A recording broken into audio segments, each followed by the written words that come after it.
It began as a rumor, a whisper among the desperate. A train had pulled into the outskirts of the city, its sleek black body unmarked, gleaming in the pale moonlight. They said it was empty, no zombies, no passengers, just an open door inviting anyone daring enough to board. For many survivors, it seemed like salvation, a way out of the decimated city where death lurked around every corner. When the group of 10 survivors finally reached the train, exhaustion and desperation overrode their instincts. The engine hummed faintly, almost as if it were alive, but there was no conductor, no explanation for why it had stopped in the middle of nowhere. One by one, they stepped aboard, the hollow clang of their boots echoing against the steel floor. The moment the last survivor, Claire, a hardened ex-firefighter, crossed the threshold, the doors slid shut with a hiss, sealing them in. The train shuddered, lurching forward as its headlights pierced the darkness ahead. Relief mixed with unease. They had no idea where the train was going, but anywhere was better than the zombie-infested ruins behind them. Or so they thought. The train accelerated, faster than seemed possible. Windows blurred with streaks of darkness, a tunnel that seemed to have no end. The air grew colder, the lights flickered, and then a sound echoed, a low, guttural moan that seemed to come from the next car. "What was that?" whispered Marcus, the youngest of the group. His voice trembled, but no one answered.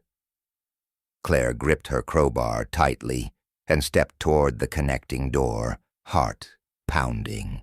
She peered through the small fogged window. Nothing moved. The car beyond looked just as empty as the one they stood in. But when she turned the handle, the smell hit her first, a rancid, rotting stench that sent the others staggering back. The car was full of them, zombies, motionless at first, heads slumped, arms hanging limp. But the moment Claire stepped inside, they stirred. One by one, heads snapped up, milky eyes locking onto her. Their growls grew louder, a hungry chorus that reverberated through the train. "Run!" Claire screamed, slamming the door shut just as the first zombie lunged at her. The others barely had time to react before the sound of pounding fists and gnashing teeth echoed from the door. The glass cracked under the weight of the horde. "We have to move forward," said Jackson, a mechanic who had managed to rig up a makeshift shotgun from spare parts. "There's no going back now." The group pressed onward, car by car, each one bringing new horrors. The zombies seemed to multiply, emerging from hidden compartments, falling from the ceilings, even crawling out from under seats. The survivors fought tooth and nail, losing members as they went. Anna, the nurse, was dragged down in the dining car. Tyrone, the ex-soldier, sacrificed himself to hold off a swarm in the luggage compartment. It wasn't just the zombies.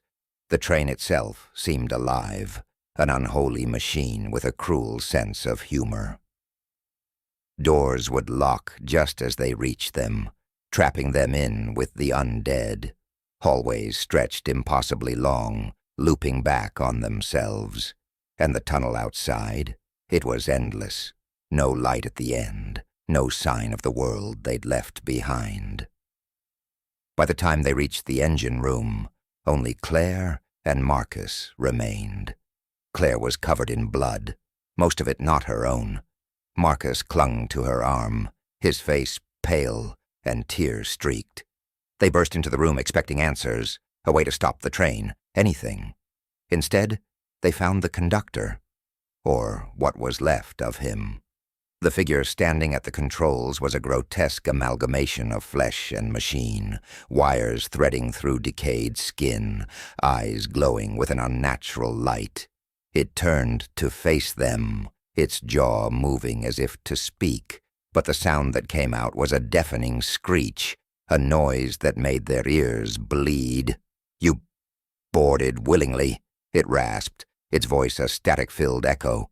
"Now, you belong to the train." The room shifted. Metal tendrils shot out from the walls, snaking toward them.